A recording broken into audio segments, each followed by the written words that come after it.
Holy smokes, another one of our wild cards just hit. Technically, too, the big ideas wild card and the new cabinet wild card. Love them or hate them, they just made several changes that have a massive impact on real estate, and let's see what they are. The Prez just signed a bill that might save real estate investors more money than any other tax change in decades. Plus, the mortgage world just got flipped upside down with a new credit scoring model that could unlock homeownership for millions. Let's break it all down. First, the Prez signed the One Beautiful Bill Act. Yes, that's actually the name. Kind of sounds like a bad pickup line at a duck bar, like, hey girl, that's one beautiful big bill you have there, but I digress. Hey girl, that's one big, beautiful bill you have there.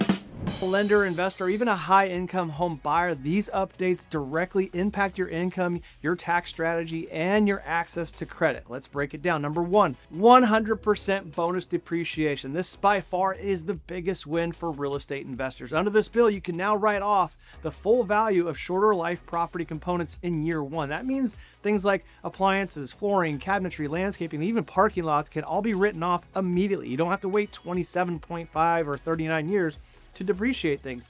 Here's a quick example. Let's say you have a cost segregation study that breaks out $270,000 worth of eligible components from a property. Instead of deducting $10,000 a year over the next 3 decades, you could actually deduct the full $270,000 right away. This is an enormous tax saving and a massive tax deferral tool, and it's now permanent, guys. Number two, the qualified business income deduction remains. This is the 20% deduction on qualified business income.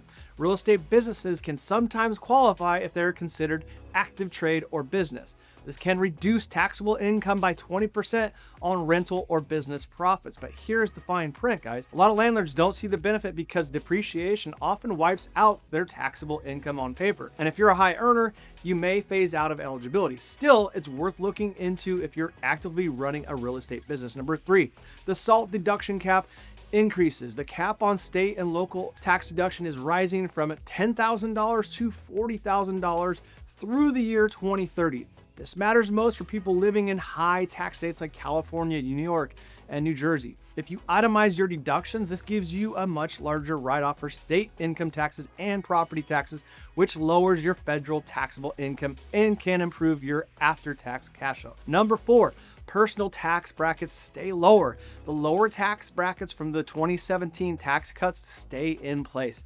This helps all high-income earners, including real estate professionals and investors. It's not a new benefit, but it is an important one because it preserves a more favorable tax environment for investment income. Number five, expanded family credits. This one is minor, but still worth noting. The bill excludes expanded child tax credits, dependent care credits, and new savings accounts for children. Wow, this is not specific to real estate.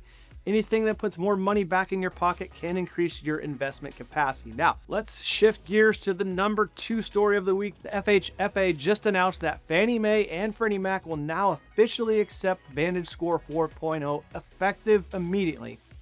We'll get to that. The change brings long overdue competition to the credit score model and could reshape mortgage qualifications across the country.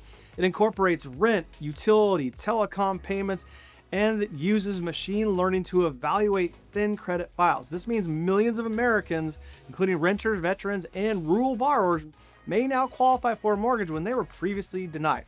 FHFA Director Pulte said it best: if you're likely to pay your rent, you're probably likely to pay your mortgage. This is a major step forward to closing the homeownership gap. Some experts actually expect over $1 trillion in new mortgage activity as a result of this change.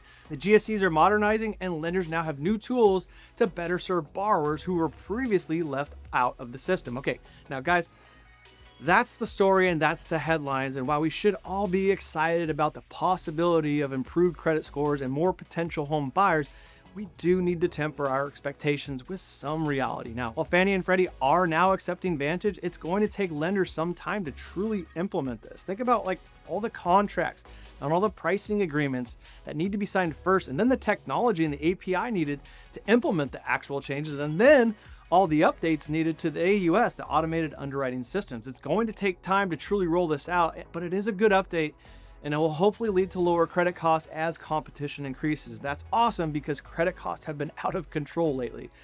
big stories with massive impact to real estate. We took a ton of information and distilled it all down for you guys today. Heck, the big, beautiful bill was 2,200 pages alone. I hope this helps today. It's incredibly difficult to make heads from tails from 2,200 pages of legalese, but that was our goal today, and I hope you appreciate it. If you do, please share on social and help the community out, and I'll see you guys next week.